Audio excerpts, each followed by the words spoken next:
माननीय सदस्य श्री सरजू राय। यह सभा राज्य सरकार से प्रस्ताव करती है कि ठोस अपशिष्ट प्रबंधन अधिनियम 2016 के प्रावधान अभिलंब लागू करे और ठोस कचरा पृथक्करण और पुनर्चक्रण की व्यवस्था कराए। महोदय, सरकार का वक्तव्य मिला है। इस वक्तव्य में कहा गया है कि इस राज्य में कुल छोटे बड़े 49 नगर निकाय हैं। इसमें से 10 नगर निकाय में सरकार का कहना है कि ठोस अपशिष्ट प्रबंधन प्लांट का निर्माण किया गया है और यहाँ ये प्रावधान लागू है। 23 ऐसे हैं नगर निकाय जहाँ क्रियान्वयन हो रहा है और बाकी है जिनका कहीं डीपीआर बना है, कहीं प्रगति में है। महोदय, मेरा निवेदन सरकार से ही है कि 2016 में भारत सरकार का ठोस अपशिष्ट प्रबंधन नियमावली बना, उसके बाद झारखंड सरकार ने भी 2018 में अपनी नियमावली बनाई। महोदय, जिन 10 नगर निकायों में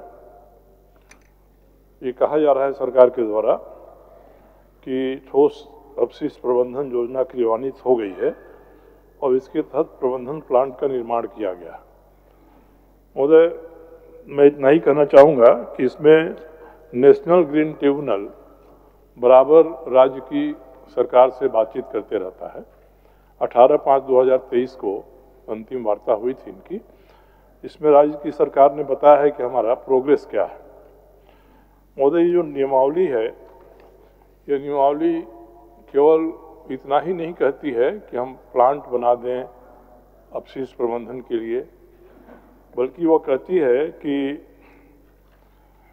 एक तो हमको ये आकलन करना है कि हमारे यहाँ कितना ठोस अपशिष्ट पैदा हो रहा है।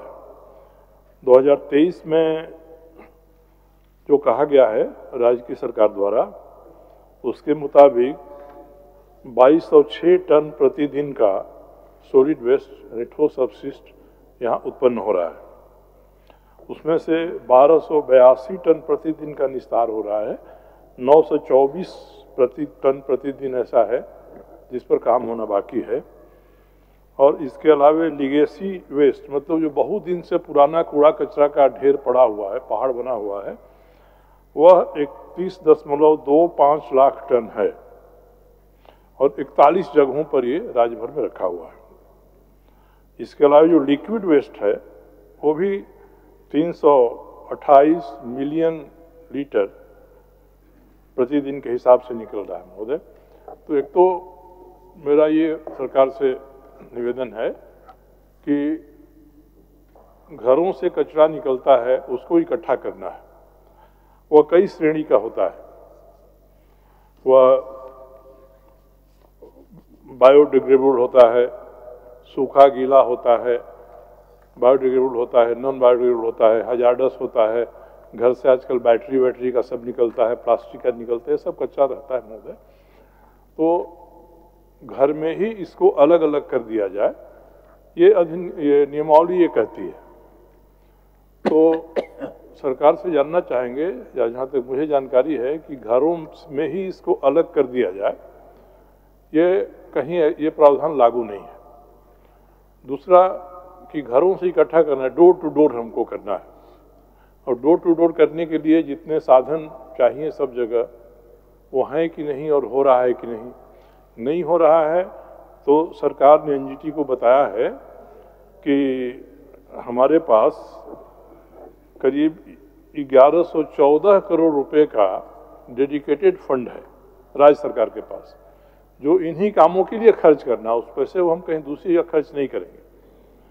तो इस फंड का इस्तेमाल किस प्रकार से हो रहा है, घरों से निकला कचरा अलग अलग हो रहा है कि नहीं। अब जहाँ 10 ऐसे नगर निकाय है जहाँ सरकार का कहना है कि हमने योजना क्रियान्वित कर दी है, अब वहाँ पर सॉलिड वेस्ट के अलावे लिक्विड वेस्ट भी है, सीवेज निकलने का है, उसका निस्तार कैसे हो रहा है। और उदाहरण के लिए इसमें कहा है कि हमको एक राज्य स्तरीय सलाहकार समिति बनानी है सचिव की अध्यक्षता में विभाग की। वो समिति बनी है कि नहीं बनी है, एक एक करके जान लेते हैं सरजू बाबू, एक एक करके जान लेते हैं पार्ट वाइज। माननीय मंत्री जी, माननीय मंत्री जी।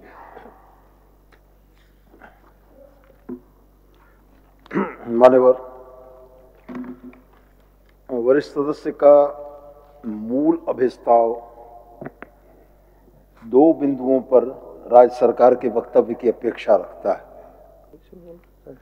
हाँ बोलिए। मान्यवर, वरिष्ठ सदस्य का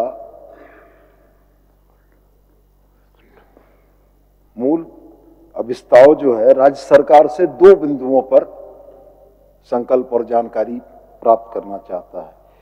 पहला ठोस कचरा पृथक्करण और दूसरा पुनर्चक्रण।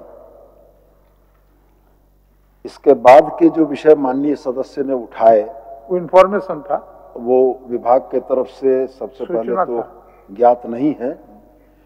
ठोस कचरा के पृथक्करण एवं पुनर्चक्रण। पृथक्करण का जो मसला है मान्यवर, जहां पर सॉलिड वेस्ट प्रोसेसिंग यूनिट हमारी चल रही है, जो कि हम लोगों ने प्रतिवेदित किया है कि राज्य की 10 यूएलबीज में सॉलिड वेस्ट यूनिट हमारी कार्यरत है, तो इन 10 यूनिट्स में कचरा के पृथक्करण का काम सामान्य तौर पर वहीं किया जाता है। डोर टू डोर कलेक्शन में जो गाड़ियां जाती हैं उसमें 2 अलग अलग खंड जरूर होते हैं, एक गीला कचरा और एक सूखा कचरा का। हैजार्डस, नॉन हैजार्डस, बायोडिग्रेडेबल और नॉन बायोडिग्रेडेबल, ये प्रावधान अभी हमारी यूएलबीज में लागू नहीं हुआ है। और मैं इस बात को भी स्वीकार करता हूं कि जागरूकता के स्तर पर हम अपने राज्य के यूएलबी के नागरिकों को इतना जागरूक नहीं कर पाए हैं कि कचरे का प्रबंधन घर से ही हो जाए, सूखा कचरा और गीला कचरा अलग अलग थैलियों में मिल जाए, ऐसा भी पूर्णतया नहीं हो पा रहा है। अब 2 चीजें और साथ में मैं जोड़ना चाहूंगा कि जो भी सॉलिड वेस्ट मैनेजमेंट के प्लांट्स हैं, उन प्लांट्स में मोटे तौर पर प्रोसेस हम लोग करते हैं। प्रोसेस करने के बाद उसको अलग अलग अवशेषों में बांटने के बाद जो इनर्ट बचता है वो इनर्ट हम लोग लेगेसी वेस्ट या वैसे जगह पर जहां पर कि उसका भंडारण किया जा सकता है वहां तक पहुंचाते हैं। और पुनर्चक्रण की व्यवस्था के बारे में मैं इतना ही कह सकता हूं कि चूंकि जितना आंकड़ा माननीय सदस्य ने दिया ये पूरे राज्य का आंकड़ा है, और मैं सरकार बड़ा स्पष्ट उत्तर दे रही है कि मात्र 10 यूएलबी में ही हमारी अभी ये व्यवस्था लागू है, बाकी की यूएलबी में हमारी व्यवस्थाएं ऑनगोइंग है। तो हमें लगता है कि थोड़ा समय और इसमें देने के बाद हम लोग इसको और बेहतर कर पाएंगे। ठीक है सर। जो महोदय, माननीय मंत्री जी ने सही उत्तर दिया है, और यह प्रस्ताव लाने का मेरा उद्देश्य ये नहीं है कि सरकार ने क्या नहीं किया ये उजागर किया जाए। उद्देश्य ये है कि क्या करना चाहिए ये सामने आए। और मैंने अपने प्रस्ताव में सबसे पहले यही कहा है कि ठोस अपशिष्ट प्रबंधन अधिनियम 2016 का प्रावधान अविलंब लागू करें। मुझे इस प्रावधान में कचरा इकट्ठा करना, उसका सेग्रीगेशन करना, उसका निस्तार करने तो है ही, इसके अलावा कुछ चीज़ें हैं जो हमको संगठनात्मक स्तर पर करनी है। जैसे उपायुक्त के जिम्मे ये काम लगाना है कि हर नगर पालिका के लिए वे जमीन की तलाश करें जहां कचरा प्रबंधन का काम हो सके। एक समिति बनानी है राज्य स्तर पर विभागीय सचिव की अध्यक्षता में, और 17-18 लोग रहेंगे उसमें, जो इसकी मॉनिटरिंग करेगी। दूसरा, इसका क्या रिश्ता प्रदूषण नियंत्रण बोर्ड से होगा वो भी उसमें परिभाषित किया गया है। तो ये सारे जो काम हैं, जो विभाग के संरचनात्मक काम है, सरकारी स्तर पर करने हैं, वो काम भी अगर हो जाए, और 3 महीने में एक मीटिंग होनी है सलाहकार समिति की, ताकि सब जगह की सूचनाएं आएँ, तो सरकार ये काम कर ले। किया है तो ठीक, नहीं किया है तो कर ले। और बाकी बचे जो यूएलबीज हैं उसमें भी ये काम शुरू हो जाए, ताकि जो अधिनियम हमारा कहता है, नियमावली कहती है, वो नियमावली के प्रावधान लागू हो जाएं और जो हमारे पास धन उसके लिए है उस धन का उपयोग भी हो जाए। और एक अनुमानतः साल भर में कितना ठोस कचरा निकलता है हमारे यहाँ से, जब तक उसका हम अनुमान नहीं करेंगे तो क्षमता हमारी जो प्लांट बना रहे हैं पूरी क्षमता से काम कर रहा है कि नहीं कर रहा है। उसमें भी कहा गया महोदय कि बगल में कोई उद्योग है, इंडस्ट्री है, तो हमारे यहाँ से जो वेस्ट टू एनर्जी का फार्मूला है उनको एक खास अमाउंट इस ईंधन का उपयोग करना है अपने लिए। तो ऐसा बनाएंगे तो इससे नगर पालिकाओं को इससे आर्थिक लाभ भी होगा। तो जो सारे काम हम लोगों को करना है ये काम भी हम कर लें।